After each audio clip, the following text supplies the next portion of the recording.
untuk menghadiri konferensi tingkat tinggi perdamaian Gaza, saudara.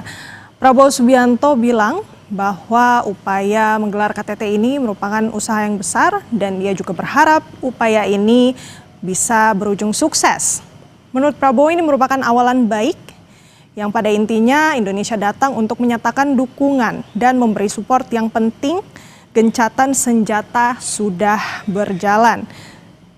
Dan kemudian juga Prabowo Subianto bilang bahwa nantinya pasukan Israel akan ditarik sesuai tahapan dan Indonesia tentunya juga selalu diajak untuk mendukung proses perdamaian ini.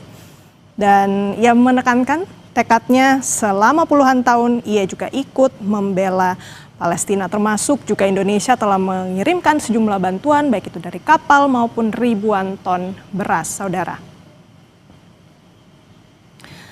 Dan kita kembali ke Lanut Halim Perdana Kusuma. Di sana sudah ada jurnalis Kompas TV Tifal Solesa yang melaporkan. Tifal, boleh Anda jelaskan secara spesifik signifikansi dari pertemuan Prabowo Subianto bersama dengan kepala negara lainnya di KTT Perdamaian Gaza seperti apa terkait dengan dampaknya secara real di jalur Gaza saat ini, Tifal?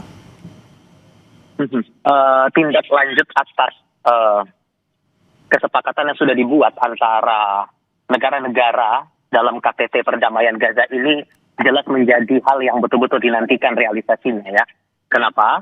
Karena ini menjadi hal yang cukup penting juga di tengah kondisi Gaza yang sudah kemudian diberlakukan gencatan senjata saat ini.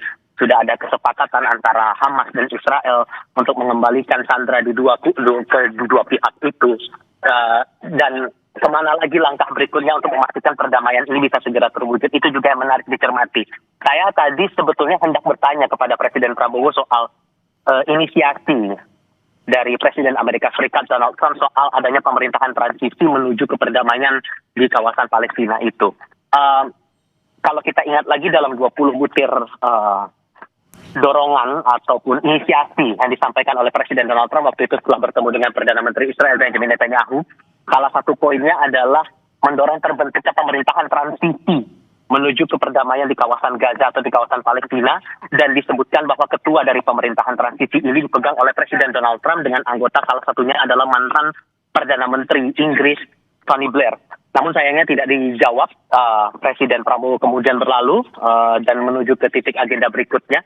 Kalau Anda lihat visualnya sekarang, kendaraan RI-1 Maung Garuda ini bersiap untuk menyambut Presiden sebelum akhirnya meninggalkan Pangkalan Udara Halim Perdana Kusuma, Jakarta Timur. Mengingat kalau dalam berbagai kesempatan, Renata, saya sempat berbincang juga dengan pengamat hukum dan hubungan internasional dalam berbagai kesempatan soal poin, saya ingat itu poin ke-9, yang berhubungan langsung dengan ide pemerintahan transisi ini. Banyak pihak mengusulkan bahwa Indonesia bisa berperan juga sebagai bagian dari pemerintahan transisi itu. Apakah kemudian dari Indonesia akan menginisiasi atau kemudian menyodorkan diri untuk bisa masuk dalam pemerintahan transisi itu, ini juga menarik.